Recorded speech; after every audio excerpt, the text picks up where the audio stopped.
hari inyandiko zitari nke zishimikiye ku kwemera ko abantu bamwe bamwe canke za filozofi zemeza yuko iyo umuntu apfuye avuye muri buno buzima asubira kugaruka ku isi agasubira kuvyagwa n'umugore.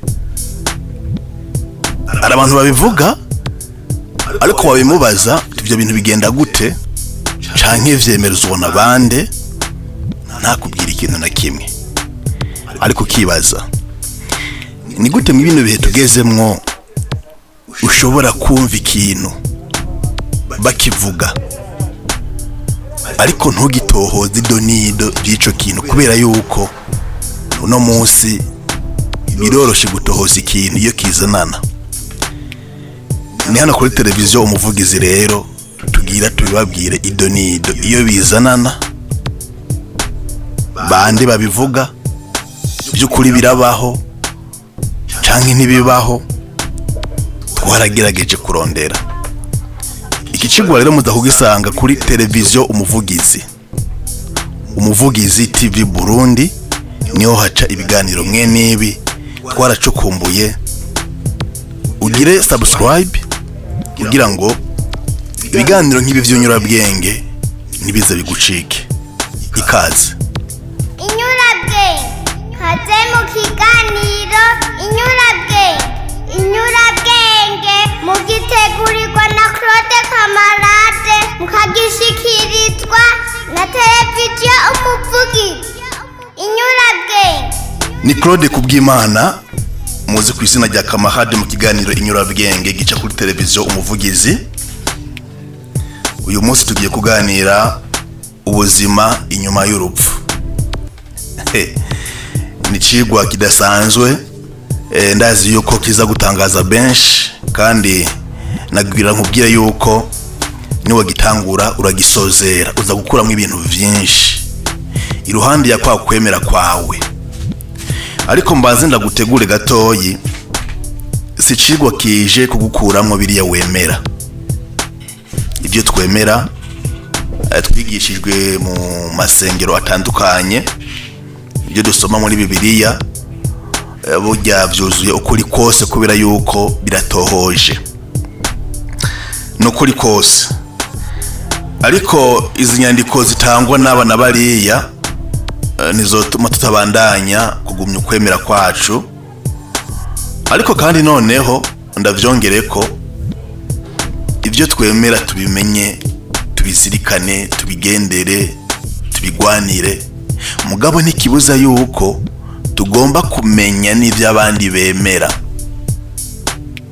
Mu nyuma tugire gute tugosore, tumenye duti tugomba twebwe kwisunga ibi. Ntikibujijwe kumenya ivyo abandi bemera, ni navyiza kubimenya. Kuko ni kimwe nababwira mu ntango, kumva abantu bavuga ngo bigenda uku ariko kabikubwira gace ngo umuntu yobagaruka ku isi, ngo ravyagwa n'umugore wabikuye he, bigenda gute. Twebwe rero twaciye turondera hirya no hino, turasoma inyandiko zitari nke zijanye no kwemera kw'amadini amwamwe, cyane cyane abahindu, ababudiste, abajiyaniste. Turagerageza gusoma ivyo kuri, dusanga ivyo abantu banuganuga hariho abavyemera bakavyemeza, mbere bakavyigisha n'abantu babo. Nibyo tuje kubabwira rero idonido, ubuzima inyuma y'urupfu. Abemera Yesu Kristo, abakristo, twebwe twemera yuko bwa mbere ubuzima bw'umuntu ari kinyegezwa, kandi nivyo. Ariko kandi urupfu rwacu tukarurabira muri Yesu Kristo yizuye mu bapfuye, akisubiza muzima. Ariko natwe abazoba bamwemeye, abazogendera inkuru nziza yiwe, abazogendera amabwirizwa yiwe, bakazomubona nkako yagize ati, ngiye kubategurira ikibanza wa data, hari ibibanza vyinshi, ubundiho nari kubibabwira. Muri make kubijanye no kwemera nico twogumya. Mugabo kandi tukavyongera ko yuko umuntu wese muri buno buzima azobazwa ivyo yakoze, azoronka impera bivanye n'ivyo yakoze. Bakoze neza, bagororokeye Imana, abo basha amabwirizwa y'Imana bakazoja mu ijuru.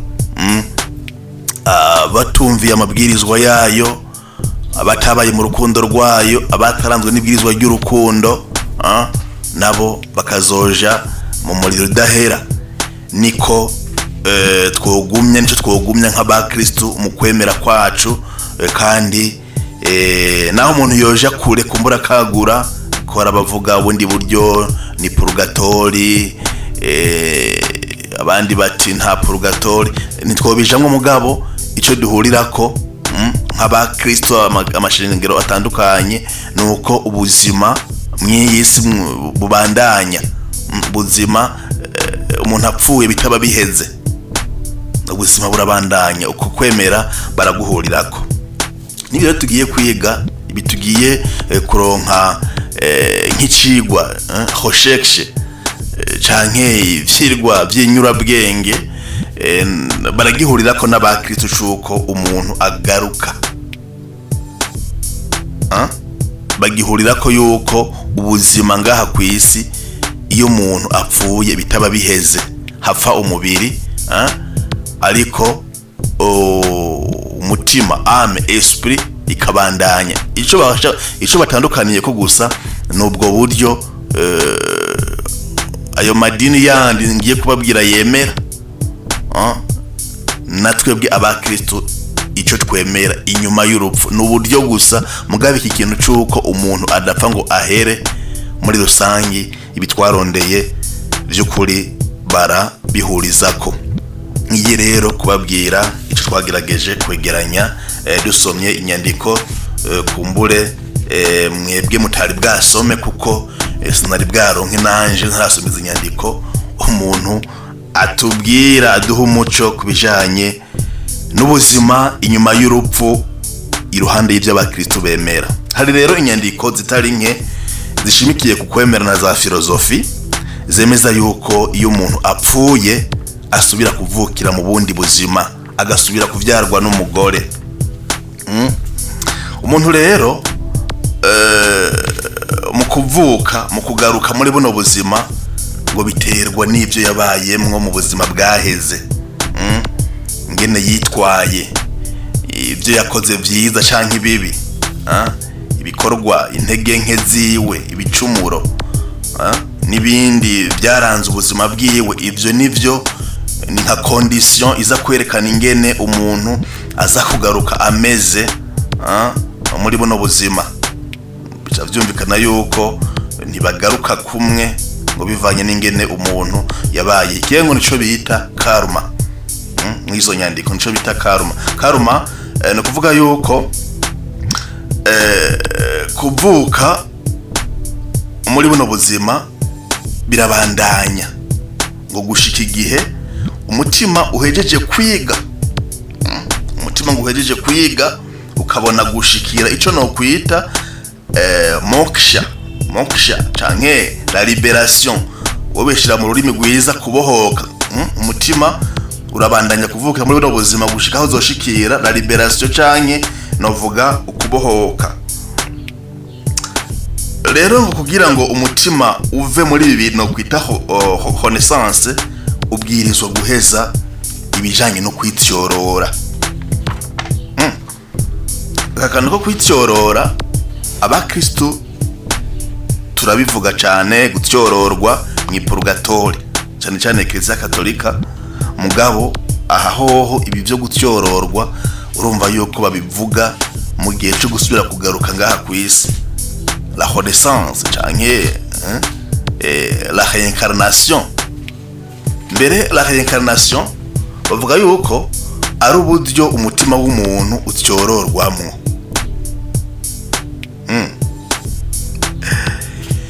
Filosofi kantike rero ikavuga yuko umuntu agaruka kw'isi azanywe n'ibintu bingahe, ibintu bitatu, mbere ni bine nivyo bavuga.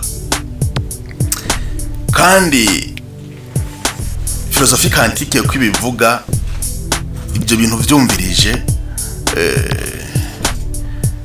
dushobora gutemera inyigisho yabo, mugabo ntihabura ka message gatoyi wumva umengo ntacu gatwaye kukakira. Avuga yuko iyo umuntu agarutse ngaha ku isi abyawe n'uwundi mugore, imbere ko ndabishikira neza, bavuga yuko umuntu ashobora gupfa hanyuma akazovukira mu wundi muryango.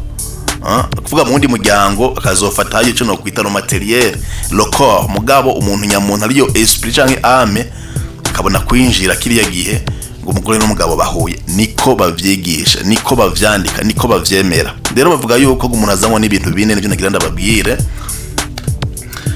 Icambere ngo umuntu ngaha ku isi agaruka kugira ngo ashobore kwiga kwihangana,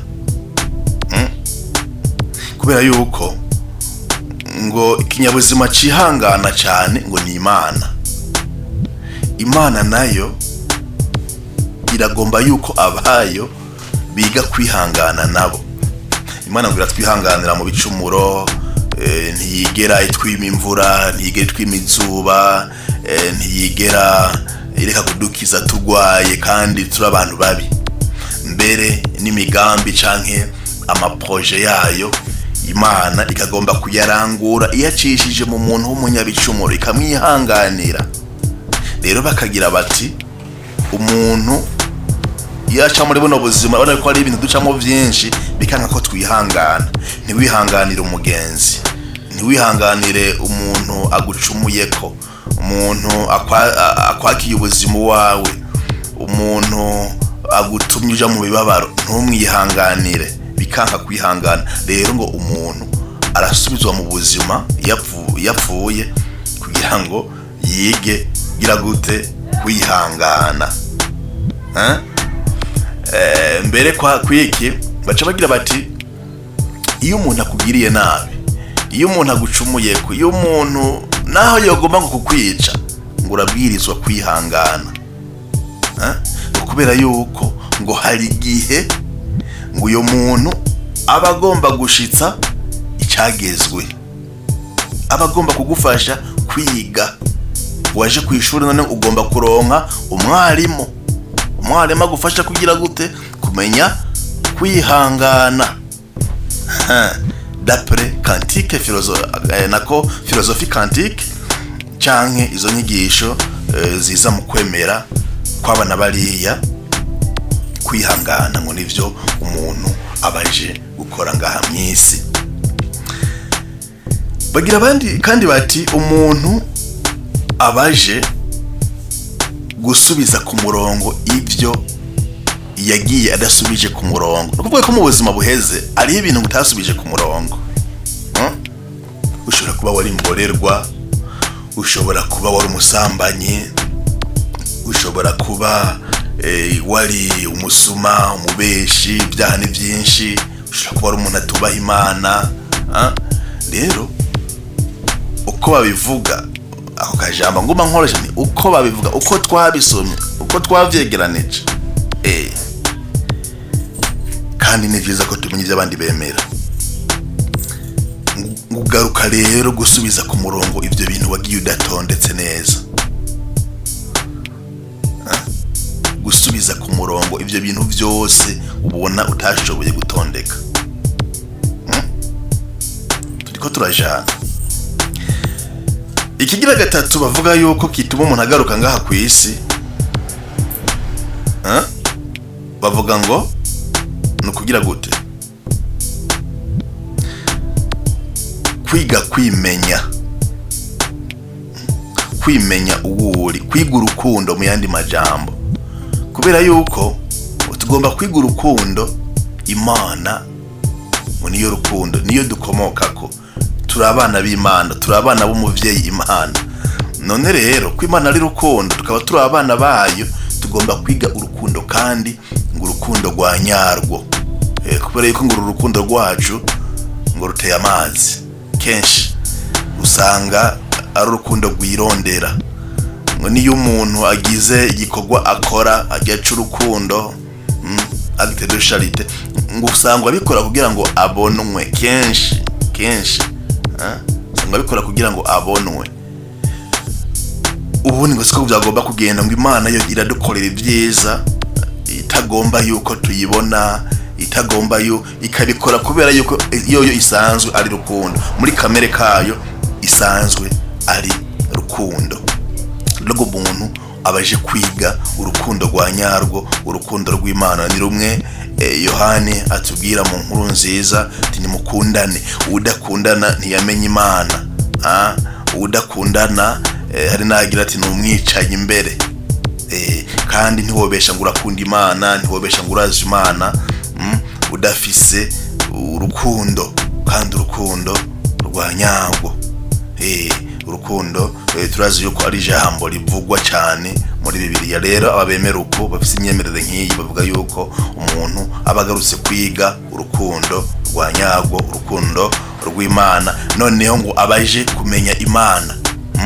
Ngo kubera yuko burya ngo umuntu ntashobora kwimenya ngo atazi Imana. Kuvuga yuko ngo umuntu atashoboye kwimenya muri buno buzima amenye ko agomba kuba rukundo, ngo ntashobora no kumenya Imana. Aho mbere inyandiko zitubwira yuko zishika kure umuntu atashoboye kwimenya muri buno buzima, umuntu atahaye agaciro ubuzima bwiwe, by'ukuri ngo uyo muntu ntashobora kumenya Imana. Niyo ntango ya mbere iyo umuntu atarimenya, Ikigira kandi rero gituma umuntu agaruka ngaha ku isi, umuntu abaje kwigisha. Uburyo ubuzima bwacu bwagomba kuba ishure. Urabona nk'umuntu afise ibibazo kanaka, ariko ibyo bibazo byo ugasanga arabibayemwo, ugasanga umuntu yiyakira mu bibazo vyiwe aba ariko aratwigisha. Ngo hari n'abantu bafise imigenzo myiza, abantu bagerageza kwitwara neza muri buno buzima, burya ngo nabigisha ku bandi bantu, baratwigisha. Rero ngo kiri muri mission yatuzanye ngaha ku isi. Sinzi mu kurondera none ni nk'umwana w'uruyoya aje muri buno buzima, hanyuma agahita buvamwo ubwo nyene, aba yaraje gukora iki? Yaba yarafise mission iyihe? N'uruyoya ninda yakorotse. Urumva uyu muntu iyi mission yiwe yariye. Buriya ngo ushobora gusanga aje kwigisha nawe. Uyo mwana ntiyabaye mugabo yaje kwigisha abavyeyi n'abantu bose bamubonye kumenya kwihangana. Kubona umwana mumurose noneho ni umwana umwe canke ni imfura mu muryango, eka noneho umwana yamaryoshe, naho yoba ari uwa 5 canke uw'icumi, mukaza mubona arasubiye aragiye. Noneho ngo bayaje kwigisha abantu kwihangana. Uyo muryango ukamenya kwihangana, kwakira ibiryoshe mugabo nibibishe, kwiga kwihangana. Nivyo rero muri rusangi, muri make bizana umuntu ngaha ku isi, kwiga kwihangana, gusubiza ku murongo ivyo yononye, kwiga kwimenya, akiga n'urukundo rw'Imana. Noneho kandi akaba ari n'umwigisha w'abandi. Ubuzima bwawe bugomba kuba umwigisha, umwigisha ku bandi. Uko witwara mu isi burya ngo bigenda bitanga isomo, bigenda byigisha abantu. Aravuga rero yuko la réincarnation yavugwa cyane cyane mu muryango umwe, lignée familiale.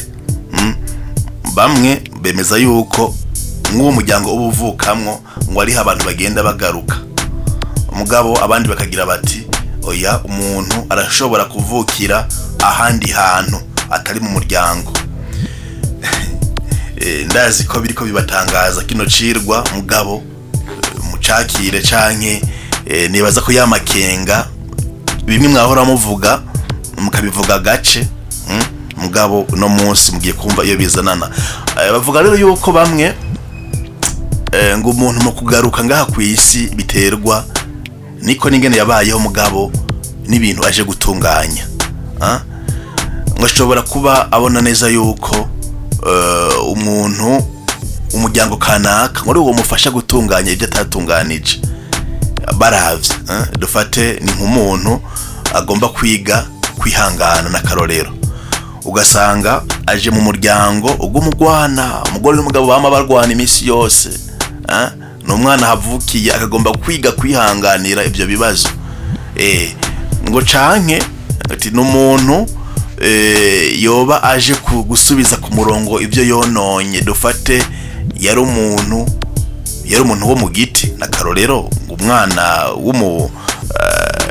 nyine w'abantu bifise ariko ugasanga arafata minenerwe ibyo gufasha abandi arabona ibimuga abapfakazi ntabafashe imfuvyi rero ngo uyo muntu ngo arashobora kuvukira mu muryango uzobukenye cyane kugira ngo nawe ngo aze yumve ngo ingene kudafasha abandi bibabaza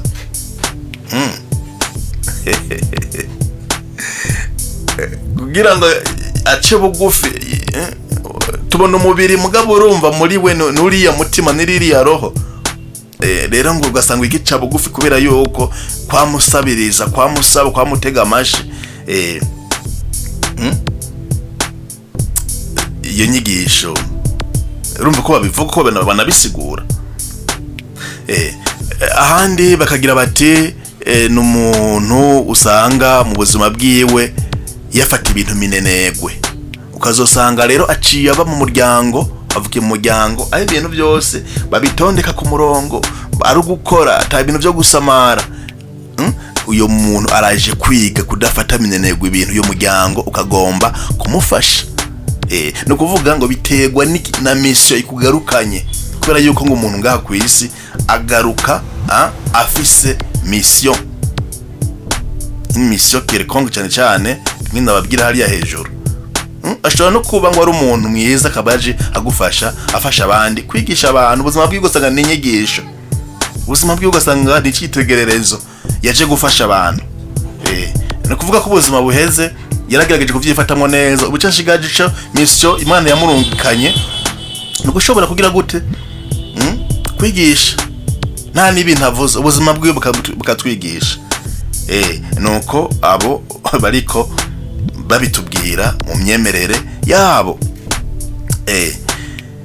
none ikindi bavuga kugira ngo umuntu ashobore kwitorera umuryango abamwo bitwasomye ngo nuko umuntu uwo mutima ngo witorera umuryango uza kubamwo ngo bivanye n'ibyo aje gukosora nari ndabivuze n'ivyagomba gufasha canke ivyagomba gusubiza ku murongo bimwe bine nababwira hejuru ngo ikindi bishobora guterwa ngo nico no kwita fréquence de vibration fréquence turakizi kivugwa ku radio umurongo radio ivugira ku murongo megahertz 104 n'ibice bitanu fréquence rero ngo ame yose ngo iza ifise fréquence ku buryo iyo fréquence ishobora kuba mu mubiri w'umuntu kanaka muri couple mu nda y'umukenyezi kanaka umugabo mu wundi mukenyezi ntishobore kuhaba cyo ngo iracisunga naco kugira ngo ame ize kuba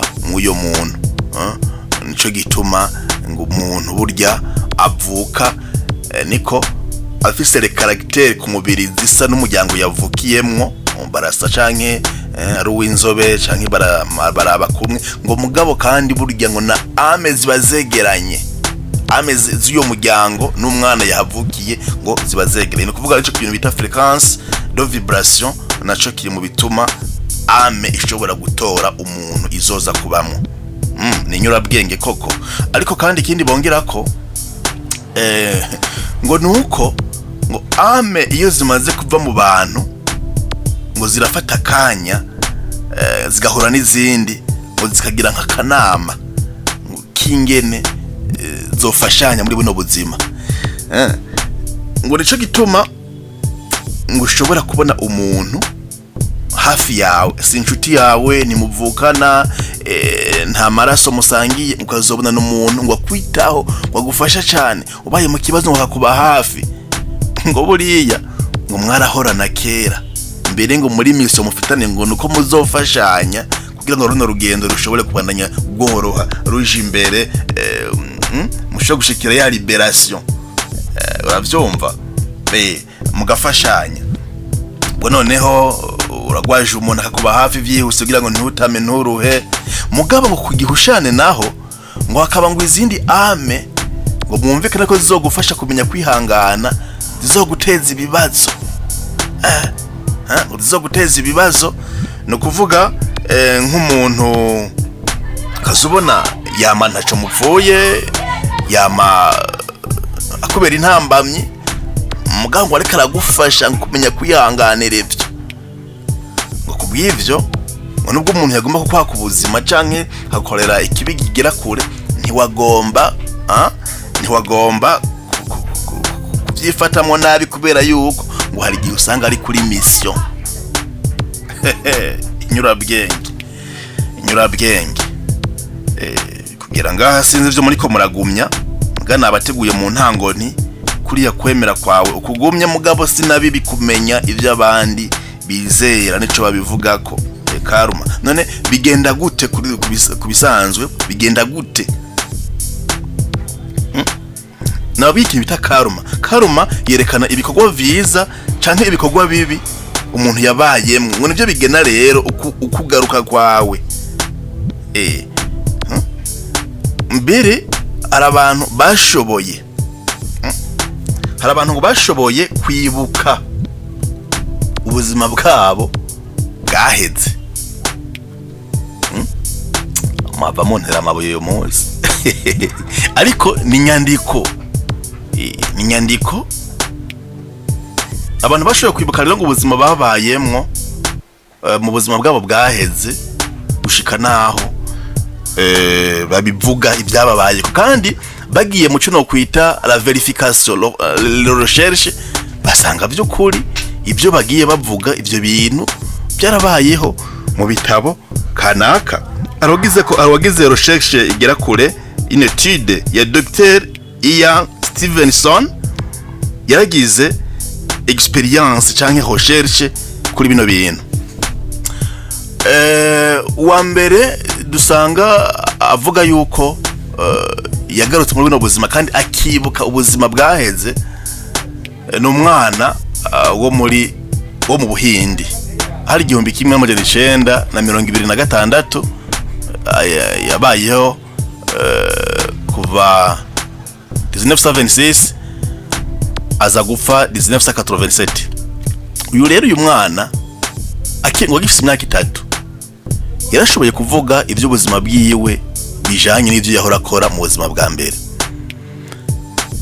Ubwa mbere abavyeyi biwe batangura kumva afite imyaka 3 avuga ibintu by'abapilote, ingene ushobora gutwara indege, ibisabwa, tekinike yo gutwara indege. Abavyeyi bikabatangaza cyane, niho bagira gutyo bamubaza iyo yabikuye. We ababwira yuko avyibuka ahubwo mu buzima bwa mbere il était pilote, yari umupilote, ku buryo ngo indege yagize ikibazo hamigwa mu kiyaga muri deuxième guerre mondiale. Aravuga rero aho yaba, abavyeyi biwe baca basubira mu ma archive rero canke bagira enquête, basanga by'ukuri iyo ndege ibibazo yagize, yaguye mu kiyaga, ngene yitwa na warayirimwo ko James, basanga ibyo bintu byarabayeho, biranditse neza. Baca rero bagaruka kwemera ya nyigisho ivuga la réincarnation. Uwo ni James. Mugabo hari uwundi umwana wo mu Buhindi nyene avuga yuko yapfuye, nako si umwana ahubwo n'umukenyezi avuga ko yapfuye ariko aribaruka. Avuga rero ingene byagenze.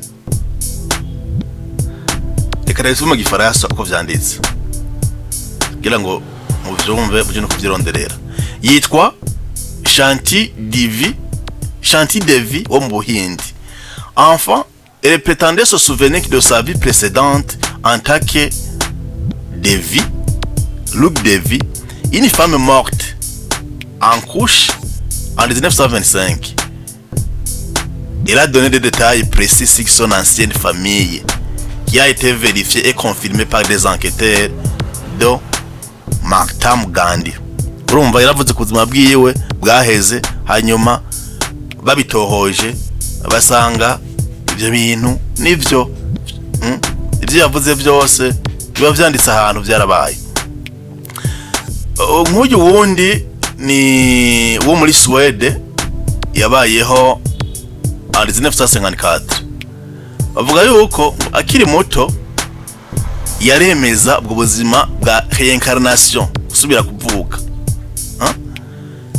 Yaributse amadetaye yose ku buzima bw'uwitwa Frank, Anne Frank. Abantu benshi byabatera ubwoba, mugabo bagiye kurondera basanga ibyo bintu byose umwana ariko aravuga nibyo. Ari nk'uyu yitwa Guy Taylor wo muri Leta Zunze Ubumwe za Amerika, yavutse 1990 nejo bundi. Nawe il a filmé être la réincarnation de son grand-père. Guy. Il a reconnu des membres de la famille qu'il n'avait jamais rencontrés et se souvenait d'événements que seul son grand-père pouvait connaître. Abyumvise. Uze kuraba abandi bavugwa na Dr. Ian Stevenson, yagize amarecherche sinza kuvuga benshi bose, akavuga yuko iyo etide yaronse abantu 2500. Yagize ko ivyirwa asanga by'ukuri iyi reincarnation ni ikintu coba gishobora kuba arico inyandiko. Ariko nk'abayisilamu bobo ikibavuga yuko umutima y'umuntu apfuye, baremeza ko umuntu adapfa, baja ngo ahantu hitwa Barzakir, ngo nahantu umuntu aruhukira imbere yuko azocirwa urubanza, kimwe akaja mu muriro canke akazokwegera Imana. Rero arabigisha yuko umutima w'umuntu burya ngo wamyeho kandi uzobandanya kubaho n'inyuma y'urupfu. Ibyo rero kishobora gihurira ko bose ko umuntu adapfa ngo ahere, mugabo hari abagenda babivuga ugutandukanye bagatandukana ku kantu gato gusa. Nk'aba bita nako Descartes muri dualisme tuvyiga mu ishuri, gutandukana k'umubiri upfa n'umubiri udapfa. Nawe twaravyize mu ishuri mu cigwa ca psychologie. N'abandi benshi bagiye bavuga ibitandukanye. Arabaca bavuga rero yuko nk'aba bahinga babaye mw'isi, aba ba philosophe, aba bize ibintu by'ibiharuro, kuko bagenda baratora ibintu bishasha, nuko baba bagarutse mu buzima bakaza bashobora kubikora mu buryo bwiyaguye cyane gusumba bwa mbere. Ari naho ijambo ine, burya ngo ine ugasanga umuntu aza avuga igifaransa cyane kiramworohera, burya ngo nco ngo yaravuga imbere yuko aza muri bino buzima. Ugasanga umuntu aratora ibiharuro, physique, chimie mu buzima bwa mbere, ibyo bintu aba yarabitora cyane. Kuburyo mbere baca bavuga bati mu myaka izoza, myaka myinshi imbere, umuntu uzosanga afise ubushobozi bukomeye cyane. Nk'abajyana ngo bakoze indege, abantu bakora ubwato, abantu bakora ibigendajuru, ngo baragize experience mu myaka itari mike. La reincarnation ngo yabaye ku rugero rugera kure cyane, byo ngo baza ngo ari bishirira. Ivyo byose ni nyandiko z'inyurabwenge zigenda zitangirwa mu nyandiko zitandukanye. Ariko mwumvise yuko ico bahurirako ni nuko umuntu atagira gute atigera apfa ngo ahere. Abakristo baravyemeza, ariko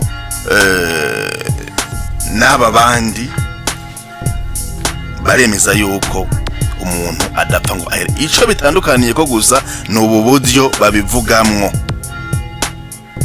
uburyo ubu abantu aba babitangamwo bavyigishamwo nibwo bwonyene butandukanye. None bigenda gute iyo umuntu apfuye? D'après izi nyandiko bavuga ko umuntu arapfa ngo ariko ubuzima burabandanya. Ubuzima ntibuzima. Abakristo ibyo twemera nabibibukije mu ntango. Ariko abahindi mbo bemera ibindi ku buryo bavuga bati umuntu ashobora kuvukira mu wundi mugore canke ngo akagaruka mu mubiri wiwe iyo yapfuye aje gutunganya ibyo atatunganije, canke si nivyo gusa ngo umuntu ngo roho y'umuntu ngo irashobora kuba mu binyabuzima. Niko abahindi bavyizera. Ibinyabuzima uza kubamwo rero bigaza guterwa n'ingene wabayeho muri kahise kawe. Wabayeho neza uba mu binyabuzima ngo bikurwa n'abantu, wabayeho nabi ukaba mu binyabuzima vyankwa n'abantu kugira ngo bishobore kwishura ibyo utatunganije. Kubaho nabi ni kwa kutagororokera Imana, nivyo ngaha bagomba kuvuga. Rero mugabo bose ico bahurizako nuko ubuzima bw'umuntu butigera buhera. Umuntu nikirema, ubuzima bwacu butigera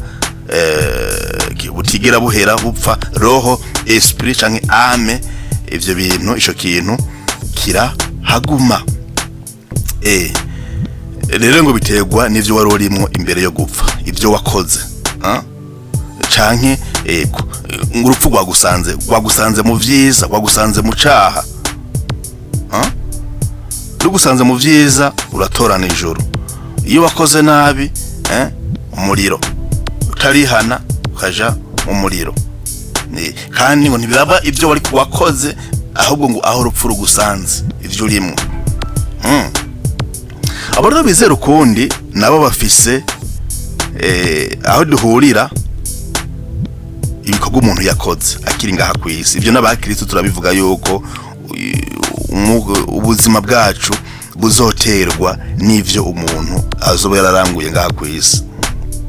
Rero ngo iyo upfuye roho yawe ishobora kuruhukira mu bindi binyabuzima ngo nk'ibiti, ibimera, amabuye, harimo za sumaku cyane cyane, amabuye ngo ari mw'inzahabu, amabuye y'inzahabu, niko bavyizera. Ngo inyamaswa,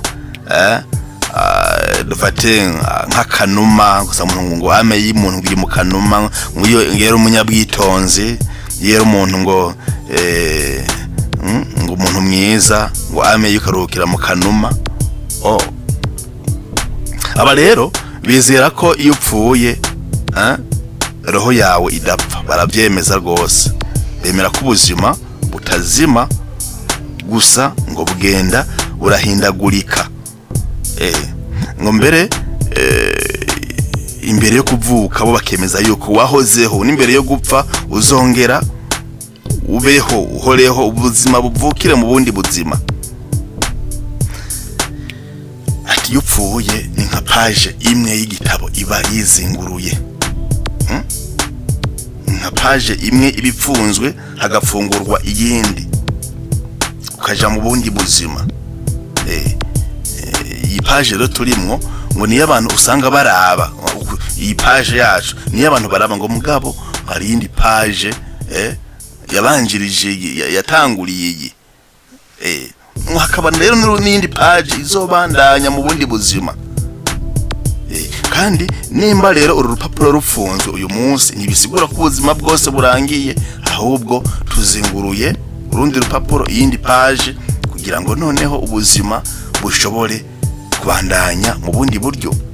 Rero ngo iyo umuntu apfuye abona ubuzima yabayemwo ngo mu buryo bwa video, ngo biraza imbere yiwe, ngo nivyo atibuka ngo ahita avyibuka, ngo biba mu mwanya muto.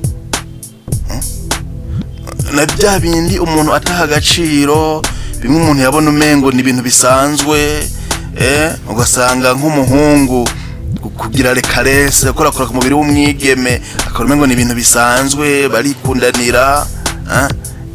Ivyo byose ngo uzubona uko byagenze biguca imbere. Ibi rero si ibintu bisanzwe kuri bano babivuga, nyine babivuga si ibintu bisanzwe.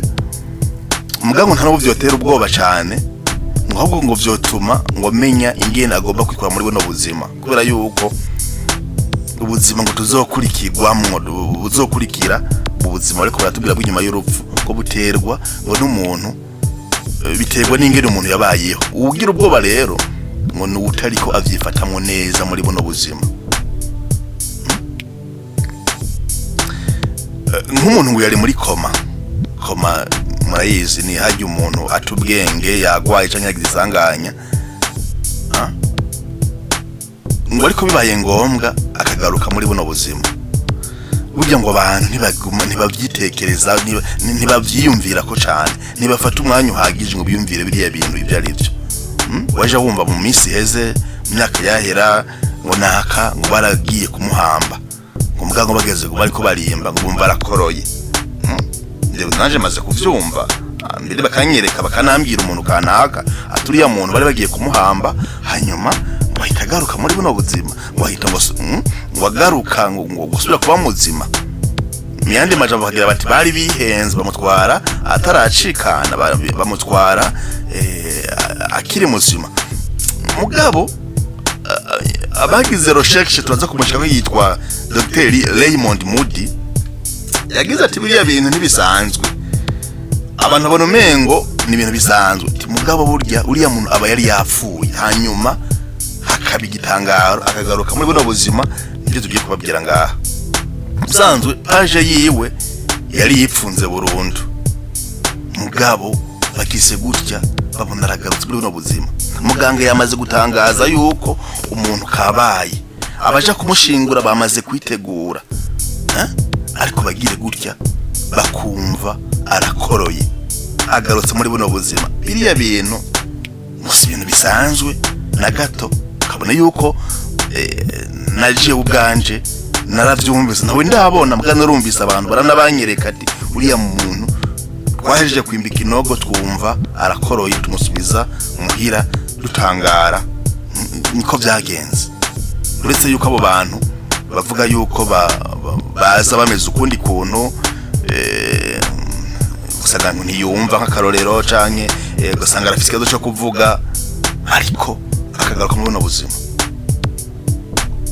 Urumva ko bagira bati usanga bamutwaye ataracikana, mugabo abandi ati fais attention aba yari yapfuye mugabo akagaruka mu bwo buzima. Rero harabagize ubushakashatsi ubu nariko ndababwira n'uwo yitwa Raymond Moody, umunyamerika yabayeho 1975. yaragize ubushakashatsi, yari umuganga, yari umudokiteri. Kuko igituma gize ubushakashatsi burya kwa muganga abaganga barafise uburenganzira, barafise ibipimo bikwiye byo gutangaza yuko umuntu yapfuye, kandi by'ukuri baragira bati ntibihenda kubera yuko ibipimo bakoresha ingene babiraba nyene barafise ubwo buhinga n'ubwo bushobozi. Rero Raymond Moody yamabona abantu bwine yitangarije ko bapfuye akabona harimo abagarutse muri buno buzima. Naka arakomeye yakoroye imbere yakize. Agira rero recherche afatiye ngaho. Mbere ntiyafatiye kuba muciye imbere gusa, mugabo ngo cyagerageza kwagura, aza kurondera abantu bangana n'150. Abantu 150 bava mu buzima butandukanye, abirabura, abazungu, gusanga idini umwe no mu Islamu, undi mu Protestant, undi mu Katolika, imyaka ringana, abantu atani kintu bahuriyeko. Mugabo cyamutangaje naho izo recherche batari kumwe, hari ibintu ngo bagenda bavuga bahurirako. Ibyo babonye mu bwo buzima igihe imbere yuko bagaruka, hari ibintu ngo bagenda bavuga bahurirako. Ubwo noneho muri abo 150 yaciye akuramo 50 bavuze ibintu byegeranye cyane, nabo abashira ngaho, nabo bavuga ibintu noneho ibintu bahurirako, ibintu biza ari nka bimwe mu yandi majambo. Rero bavuga yuko ngo iyo umuntu yavuye muri buno buzima ujya mwanya amera nk'usambagurika, usamba agatera amaguru, byo kuri ngo ariko aragwana no kugerageza kwimatura mw'uyu mubiri ubu umuremereye, uramuremera umubiri hanyuma agomba kuwimaturamwo, niho ngo atera. Uretse yuko kandi ushobora no gutera ugomba kugwana n'umwanya ubudasanzwe, niko mugabo ngo yibuka umwanya atakoresheje neza, akuvume ngo uwo muhigiye gito yari byo yotunganya, ariko ngo ahera kanya by'ukuri umubiri akawuvamo. Rero ibyo bavuze ngo iyo uvuyemwo ngo ntaja kure yawo, ngo aba yicaye impande y'uwo mubiri nyene wavuyemwo. Mugabo ngo yawuraba akawuraba nk'ikintu kiteretse impande yiwe, nk'uko iyi telefone yoba ndiko ndayiraba, ayibona nyine nk'ikintu. Mugabo nawe ngo yaraba ku mubiri wiwe akabona afise umubiri wundi udasa n'umubiri yahoramwo n'uwabona imbere yiwe, ariko kandi ngo ufise n'ubundi bushobozi, ndacane ku bushobozi bumuha kubona n'abandi bantu bahorana mbere, ngo bakagomba kuza kumwakira, kumufasha, kuko ngo ntababona neza ahari, aho n'ibitangaro za imbere yiwe nta kintu atahura, bagomba rero kuza kumuba hafi. Ngo bigategwa n'ingene umuntu yapfuye, umuntu watwawe n'uruzi bakamuroba, ikiziga cari ngaho wari muri koma, watwawe n'impanuka canke urupfu rusanzwe, ibyo byose bigomba guterwa ngo urupfu rwari umutwaye. Wageze gutya rero ngo akabona ngo haje ikimuri ngo gishashagirana canke gifise umuco mwinshi cyane, kikaza imbere yiwe ngo gifise ngo sinokubwira urukundo rwinshi, si urukundo ngo kiza kiva yikubwira ngo ndakundana, oya, mukibona gifise urukundo rwinshi. Hama rero kikakubaza ko woba wibuka ubuzima wabayemo mw'isi, si ijambo kikubwira ngo mugabo riri gutera mu mutima, ukisha ikibazo ukacuba mu mutima wawe, hajya ngo ugire uvuge, ukazubona haje agafilime cyangwa akavideo gatoyi imbere yawe, karimo bya bikorwa byose warangura ku isi, ngo kamara umwanya muto cyane, ngo nivyo utashoboye kwibuka, n'ibintu utibuka cyangwa utahaye agaciro, ngo biba biri kumwe kandi ngo n'ivyiyumviro byawe, ivyiyumviro wagize, ivyiyumviro byiza canke bibi ngo biraza mu kanya gatoya. Hanyuma rero ngo niho uzubona wigiye imbere gatoya, ngo ahantu hari barriere yo ku isi, ngo n'ubuzima bw'ijuru, ubuzima bwiza. Wowe rero ugahita ucagura aho uca, aho uja.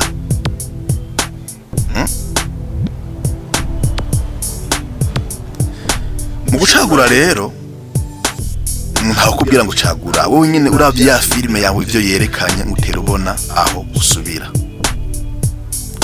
aho uja muri izo nzira zibiri. Mugabo rero ngo izo nzira zibiri nazo ngo zirafise amashami, ngo aho ngo uhasanga ikinyabuzima kindi kikubwira ico wohitamo.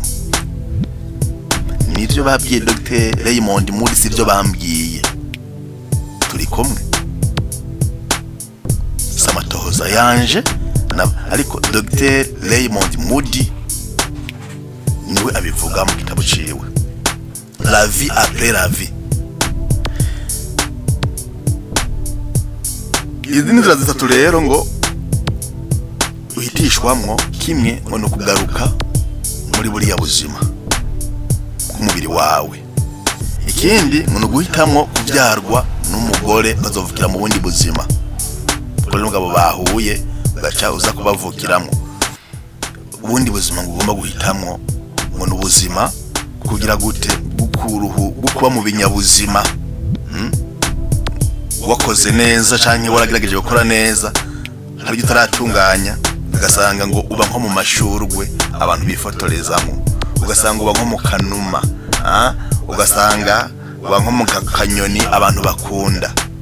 Ngiyo naho wabayeho nabi, ugasanga ngo ubayeho nko mu mahwa bazibiza inzira, umuntu agashavura, hanyuma noneho ngo bakababazwa nuko abantu badamukunda, ikinyabuzima abantu badakunda. Canke ngo wabayeho neza, ugasanga uri nko mu miti, abantu bivuza bagakira, umuravumba, ibyo umugombe, ugasanga ngo roho yawe niyiruhukiye kuko yuko ngo irahimbagwa nuko nivyo ngo bagiye bavuga. Ariko kandi ngo roho yawe igahitamwo kugaruka muri burya buzima nyine ivuye umuntu ntakivuze, canke ngo igahitamwo kuzovyagwa n'umugore n'umugabo ahandi. Benshi rero, roho nyinshi rero ngo zihitamwo kugaruka, baba batoye neza mu gihe batoye kuzovyarwa n'uyundi mugore. Abatora kugaruka mu buzima bari bavuye mu uwo mubiri nyene baba bake, kandi ngo baranicuza cyane igituma bagarutse muri buno buzima, barababara cyane ngo nubwo batari bwashikire ijuru.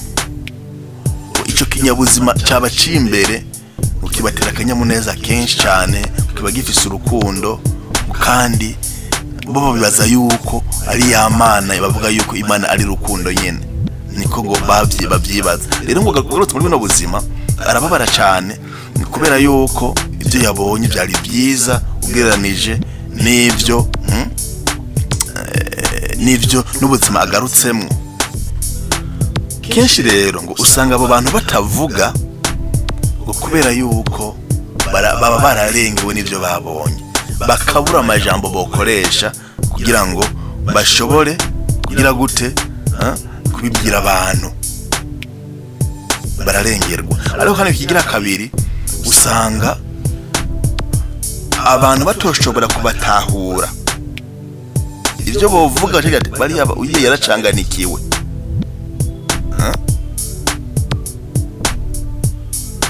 Iyo umuntu yasaze, iyo yavuye nyene byanse, bigatuma rero bahitamwo kwihorera kubera yuko nta majambo bumva boronka bakoresha. Bahitamo rero kwihorera bakiberaho. Rero Dr. Raymond Moody ico tubwira ngo nuko iyo umuntu agarutse muri buno buzima bimugora cyane kubwira abantu ubuzima yabayemwo, nta majambo aronka ashobora gukoresha. Abamwumva ntibamutahura, bavuga yuko yacanganikiwe, ariko we ntabikura ku muzirikanye wiwe, ntabikura mu buzima bwiwe, aguma byiyumvirako, aguma abitekereza, avuga ati biriya bintu by'ukuri nagahambaye, utazobishikira zobahombe, nzobisubira kubibona gute? Uko urumva ni kibazo Moody yiyumvira, mbega bigenda gute iyo umuntu apfuye amatoza, mumva yuko ibyo yamubwiye. Rero mu majambo make twogumya ngaha ngo nuko ngo umuntu iyo avuye muri buno buzima, nk'aboditsi baravyemeza cyane, ico basigarana ni roho n'ivyiyumviro atashoboye kurangura, ibikorwa atashoboye kurangura bwabo yavyiyumvira. Biriya bintu ngo baragumana. Nico gituma ngo iciyumvira ibitiko turakora ngo ni ivyiyumviro vyiyumviriwe n'abandi, ngo twiyumviriye mu buzima buheze. Haravuga yuko ivyo vyiyumviro ngo vyimukira mu bandi, naburya abandi bo bavuga yuko tubigumana hama tukazobigarukana tukarangura ibyo tutaranguye.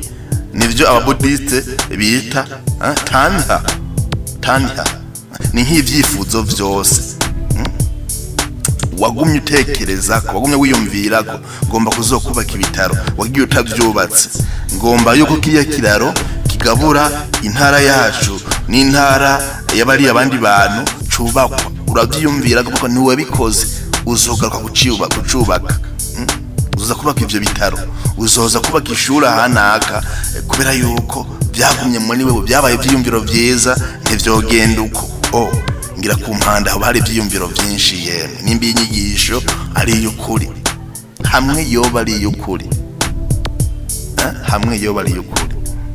Rero roho iherekezwa n'ivyiyumviro, umubiri wowo, ubwonko, ivyo bija gutabira isi, mugabo ivyiyumviro vyawe wagize. Ibaze rero nimba ivyiyumviro vyawe vy'ukuri vyoherekeza roho yawe mu gihe inyigisho yo bifise amahirwe, ibyo utakoze nibyo biha roho yawe aho iri butumbere, ari vyiza canke ari bibi. Abahindu n'ababusta bo bizera ko roho yawe ija mu bundi buzima, nabivuze, mu bindi binyabuzima, akanuma, amahwa. Cyo gituma abahindi n'abandi usanga nk'inka batayirya, bavuga yuko irimwo roho z'abantu. Bamwe agakoko gatoye kariko karagenda kirazira kukica agakoko, kubera yuko ushobora gusanga karimwo roho y'abantu. Rero ngo cyo gituma ari vyiza kwihana ibyaha ku munsi ku munsi, ku mwanya, kubera yuko ubuzima buza kubandanirizwamwo, ubuzima bwawe ngo biterwa n'ingene urupfu rugusanzwe umeze. Ugerageza kwihana kugira ngo ukure ibibi muri wewe, navyo ukabishobozwa mu gusenga, kwirega ibicumuro vyawe, kwihana, gusukura umutima wawe, kwikuramwo muri wewe ivyifuzo bibi, ugashiramwo ivyifuzo vyiza. Mbere ngo ya madini burya nico kintu ngo adufasha cyane kugira ngo abantu bagumane umuzirikanye myiza, biyegeje imbere y'Imana, ari abantu bagororokeye Imana, baninaza Imana canke bashize Imana mu buzima bwabo, aho boshize ibigirwamana mugabo bagashirayo Imana mu mitima yabo, kugira ngo n'urupfu ruze rubasange bakiri abagororokeye Imana, bafite n'ivyiyumviro vyiza. Imbere rero yuko ngo upfa yifanye ibyifuzo bibi, mwavyo imitsine bigenda, kandi n'ijambo ry'Imana haraho ritubwira ibisa n'ivyo. Murame mugavye ko mutazi umunsi n'isaha, Yesu abibwira abatumwa biwe, umunsi wanje ni nk'igisuma.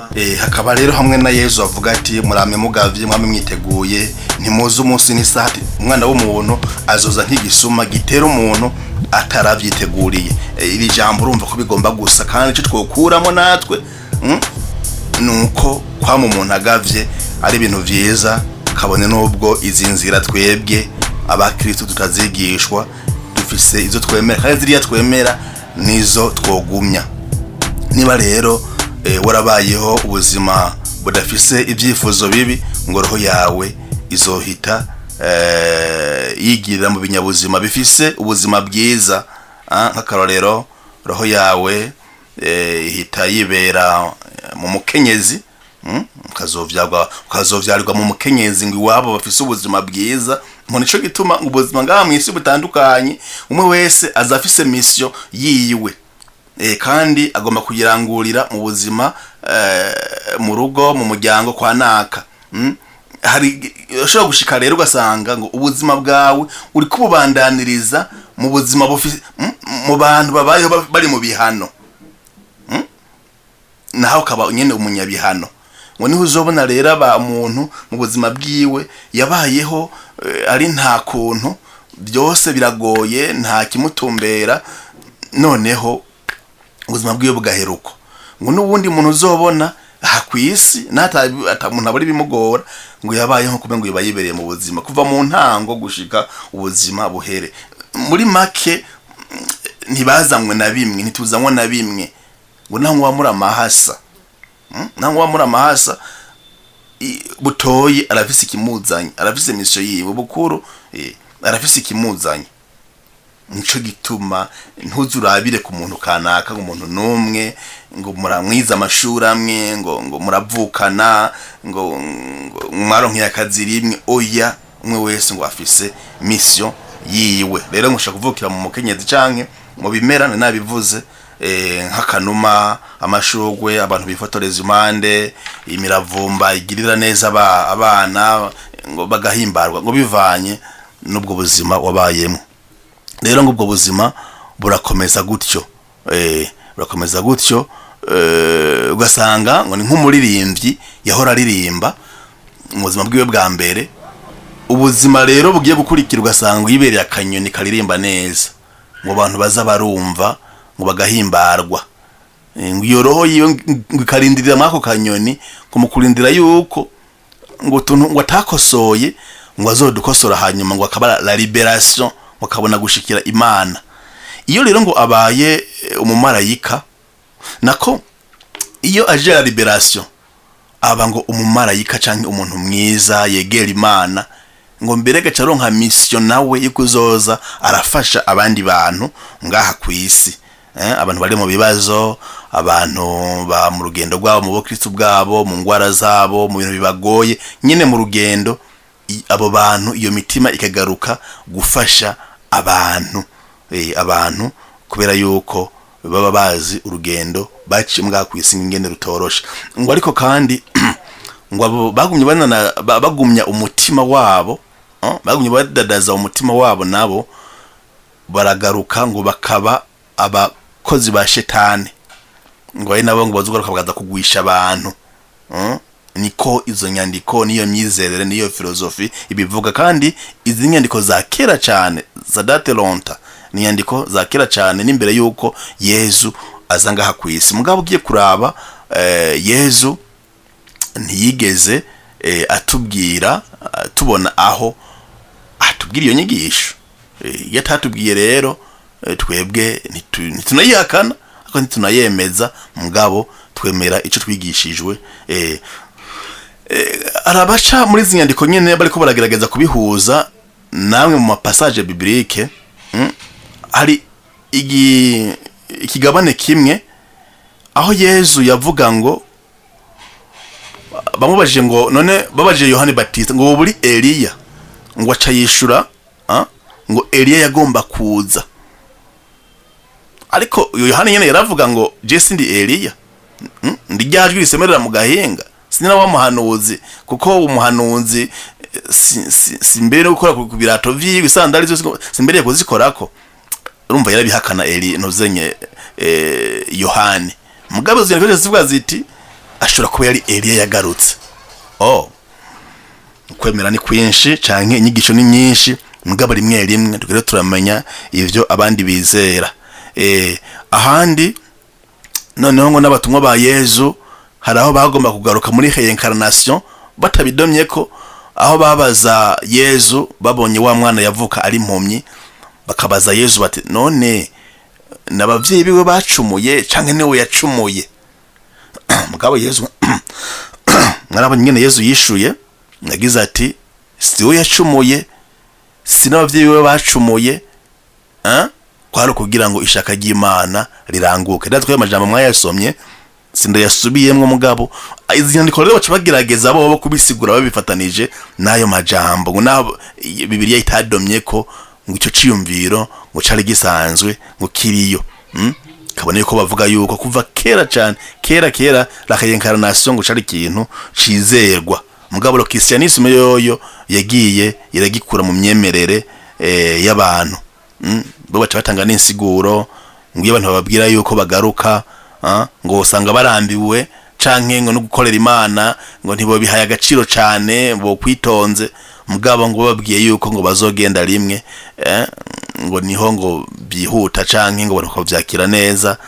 N'inyigisho ni perception, ni ingene abantu babisigura nyene, n'amaconception atandukanye. Abantu babisigura bene izi nyandiko ababivuga igituma christianisme yoba itigishije kubijanye na reincarnation.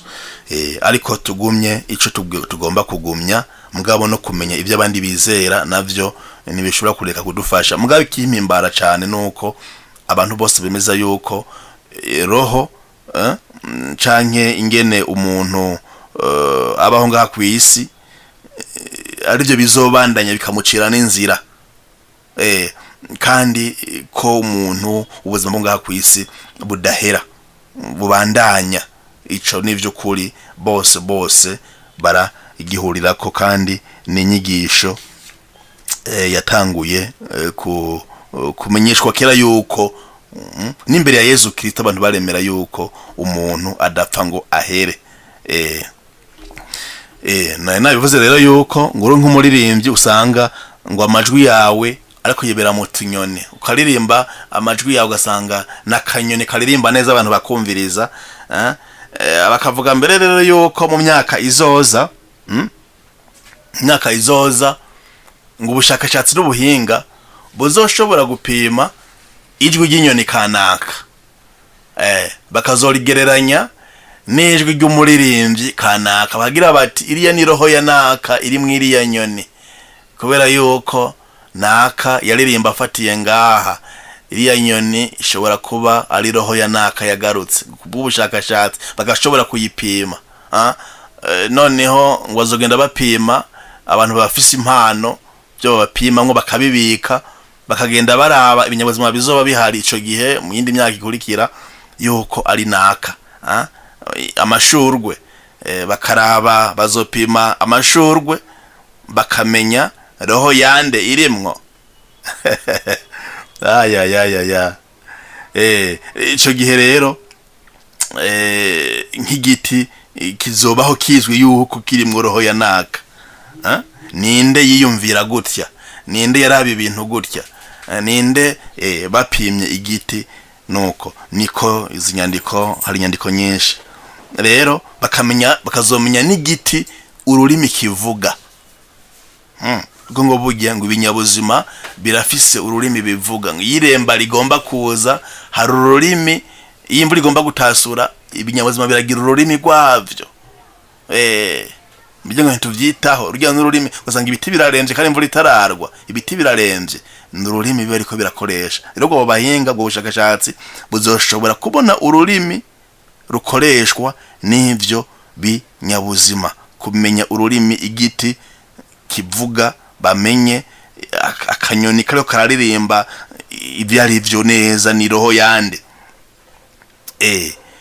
Rero ngo umuntu aba yaje ku isi kugira ngo aronke amahirwe yo kubandanya abaho ubuzima bwiwe. Kubera yuko ngo hariya mu kuzimu nta gikorerwayo na kimwe. Umubiri wawe umwe washariza, umwe wagumusokoza, ushaka ko mahereni sinzi, uriya ngo ugenda gutabira isi, yagiye gutabira isi n'ubwonko bwawe. Ariko ngo roho yawe ikagaruka ari nshasha mu ruyoya, mu buzima bw'uciye mu makenyezi, kugira ngo ishobore kubandanya ironka amahirwe yo gukosora, yo kwiga urukundo rw'Imana, yo kwigisha abantu. Nabivuze hariya hejuru. Ugomba rero ngo muri buno buzima kugenda weretse isi byose, ukagenda werekanya akamaro kawo. Nico gituma ngo nta mwanya uriho wo guta, nta mwanya uri wo guta. Ukagenda ubaye umurima, le jardin des frères, umurima w'amashurwe, ugakora ivyiza. Ntihagire imigozi wiyambika, ntihagire ubuzima bw'umuntu wonona, ntihagire umuntu akwidogera. Ukore byose wa wundi ati gira urukundo hamukora icyo ushaka. Ibintu byose ubikorane urukundo. Uzukore ikibi iciza cyaheze, iciza nacyo nikizigera gihera. Siko kudashaka gupfa rero ngo ni nkuko woba utabayeho ubuzima bwa nyabwo. Ubone ngo gupfa ngo ni ibintu byiza cyane, kandi ngo nta muntu twagomba kuririra ari uko apfuye. Oya, twagomba ahubwo kuvuga duti uwo ararutsinze, arahiriwe, tugashimira Imana kubera yuko ngo abaye mu munezero, agiye mu munezero. Cyane cyane uyo muntu yabayeho agororokeye Imana. Eka none ngo utayigororokeye aragaruka gukosora, kandi ngo uza gukosora bivanye n'ivyo wabaye mu bikomeye cyane, wabaye umwicanyi, nguza nawe ukosora ibintu bikomakomeye cyane. Bikomakomeye cyane. Ni inyigisho bagenzi, nsubiye kubasaba imbabazi kwino nyigisho mugabo jewe irampimbaye, kubera yuko mpimbawe nuko ndiko ndamenya ivy'abandi bemera. kumenya ibyo abandi bemera. Nuko rero ico wahamagariwe ugomba kugikora ngaha kwisi, kandi ukagikorana umutima uzi yuko uzobazwa ivyo wakoze ngaha kwisi. Umunsi umwe tuzopfa, uko bigenda kose. Nako ndi kwino mikro, umunsi umwe nzopfa kandi bampambe. Abantu bazorira, bazogandara, boza kuvuga byinshi, ngo yahora kuri televiziyo umuvugizi, ngo kamarade ngo yahora ngo aduteramisha, ngo tubwira ngo ingisho z'inyurabwenge. Ibyo bito, ariko ubuzima bwawe uri kububamwo gute ngaha kwisi? Bazova ngo witavye Imana, ariko burya uzokwitaba Imana nyene mu gihe wabayeho ubuzima buhuye n'ubw'Imana nyene. Ubundi biba bibabaje cyane iyo umuntu abaye muri no buzima akabaho nk'umuntu atabubayemo, kuko uzomuvyimba, bavuge bati nguyo bakarabe ibyo kurira nibisanzwe, mugabo uzoba ubuzima bwawe bwerekanwa niki? Ni iki kizokwerekana yuko waciye ngaha kwisi? Ni iki kizogutandukanya n'ingeregere zahaciye ngaha kwisi? Umuntu ntahera bagenzi, ivyo twabonye yuko bihurirwa ko kandi bisubire bidukebure, hanyuma tumenye yuko tugomba ubuzima bwacu kubwerekeza ku Mana dawe wa twese uri mu ijuru. Abakristo bimenyeshejwe muri Yesu Kristo yapfuye akazuka. Ibi vy'icubahiro, ibi vy'ubutunzi, ibi zobisiga ngaha. Ndabandi barabisize mbere ntituzi. Imyaka 100, imyaka 500 ayiheze imbere yanje, mvuze myinshi, 200 ntawe tuzi yarahari, naho uzogenda nakavu banibagire yuko wigeze kuhaba. Ikitazohera mugenzi ni ibikorwa vyawe, no kugira neza kwawe, n'amajambo y'urukundo, n'imikorwa vy'urukundo, no gutabara abandi, no gukora ico ubwirizwa gukora mu rukundo, no kuninahaza Imana, no kuyisenga, no kuyitakambira, no kuyifukamira. Nivyo bintu bizogutabara kuri uriya munsi. Savyo bazogutabara, sidope spirituel azogutabara yo nimwe n'Imana yawe uyo munsi. Tegura rero ubuzima bwawe ukiri ngaha kwisi, kandi umwanya ufise ni ubu nyene, suwejo amahirwe ufise na yubu nyene. Imana ibafashe begire neza abakurikanye no nyigisho mwese. Ndizera neza yuko hari ikintu mwagumije, ndizera neza yuko mwafashijwe, ndizera yuko mwarose umuco imyemerere iyo izanana, kandi ndishobora kubacira urubanza abavyemera uko igihambaye nuko iciza arico kintu bose bahuriyeko, kandi yuko hariho Imana idukunda, kandi ku buzima bwacu ataragaciyaho. Mugire rero ibihe vyiza ngaho iwanyu. Hari vyagucitse, subira hariya mu ntango z'umuvugizi TV, kamahadi yamabaha ivyirwa tawunda baha, ubikurikirane neza, biba vyarondewe, nawe uze kuvyirondera ko navuze bimwe bimwe iyo bizanana. Umenye ibivugwa mwisi, umenye ivyo abantu bemera, umenye, ariko no mukumenya ugendura gosora, mbega no gumyiki ico mfasha nikihe. Ntibidutera guhungabana, mugabo bidutera kumenya iyo tugenda twerekeza, cyane cyane tumenya yuko ubuzima bwacu bushingiye muri Yesu Kristo yapfuye akazuka, umwana w'Imana yabambwe kubw'ibicumuro byacu. Bisangiza abandi, ugire subscribe, akazogira karaho hejuru gafyonde, kugira ngo izinyurabwenge atandi uzokumva uzugume uzihabwa na televiziyo umuvugizi. Mugira umunsi mwiza ngaho iwanyu.